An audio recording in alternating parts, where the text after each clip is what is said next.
직장 내 괴롭힘 금지법이 시행된 지 내일이면 꼭 3년이 됩니다. 최근 직장인 1,000명을 상대로 한 설문조사에선 300명 가까이가 괴롭힘을 경험한 적 있다고 답했는데 그 가운데 13% 정도는 이 법이 적용되지 않는 5인 미만의 사업장에서 일하고 있습니다.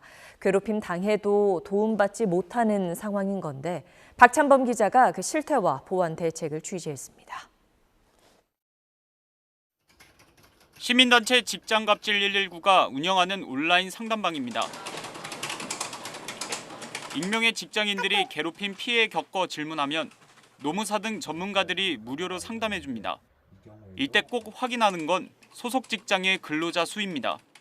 5인 미만 사업장이라고 하면 고용노동청 진정을 했어도 안 받아줄 가능성이 있다, 이렇게 판단이 됩니다. 직장 내 괴롭힘 금지법은 5인 미만 사업장에 적용되지 않아 고용노동부 근로감독관은 괴롭힘이 신고돼도 조사할 의무가 없습니다. 직원 수가 작다는 이유로 혹은 근로계약서를 쓰지 않았다는 이유로 노동자 인격권이 보장되지 않는다는 것 자체가 가장 심각한 문제라고 생각합니다. 바리스타 A씨는 지난해 7월 취직한 일터에서 상사의 괴롭힘을 겪다 신고하려고 마음먹었었는데 최근 좌절했습니다. 동료 한 명이 퇴사해 직원 수가 4명으로 줄은 겁니다. 딱 5명 경계선에서 왔다 갔다 하고요. 지금 4명이 된 게 노동부에 신고를 할 수 있잖아요. 5인 이상이었다면 분이 풀리겠다라고 했을 때 지금 할 수가 없는 상황인 거잖아요. 직원 수가 적다고 괴롭힘의 강도가 낮은 것도 아닙니다. 오히려 그 반대라는 지적도 있습니다. 5인 미만 사업장은 괴롭힘 가해자가 고용주, 즉 사장님인 경우가 가장 많습니다. 사장님에 의한 혹은 사장님 직계 가족에 의한 직접적인 직장 내 괴롭힘이 발생한다는 점에서 문제라고 더 생각이 되거든요. 문제를 해소하려면 법적으로는 근로기준법 시행령을 수정하면 됩니다.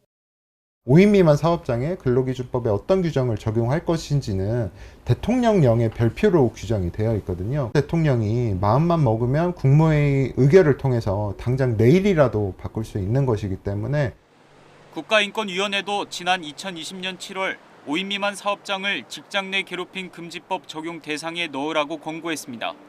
SBS 박찬범입니다.